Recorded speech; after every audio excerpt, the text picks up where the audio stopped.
আসসালামু আলাইকুম বন্ধুরা, সবাই কেমন আছেন? আশা করি ভালো আছেন। যে যেখান থেকে আমার ভিডিওটা দেখছেন সবাইকে শুভেচ্ছা অভিনন্দন। সবাই একটু কমেন্ট করে জানাবেন কে কোন জায়গা থেকে দেখছেন। আসলে আমাদের বাড়ির এজমালি পুকুর বলা হয় কুমিল্লা লাকসাম অঞ্চলে।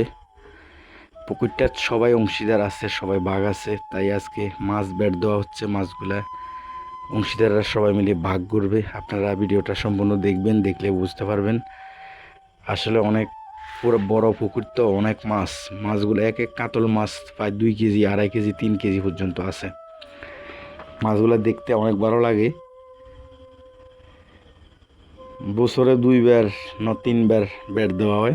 মাছগুলো সবাই ভাগ করেই গৃহস্থ যারা আছে সবাই মিলে খায়, খুবই ভালো লাগে। আসলে মিল মোহাব্বত থাকলে অনেক কিছু হয় আর কি।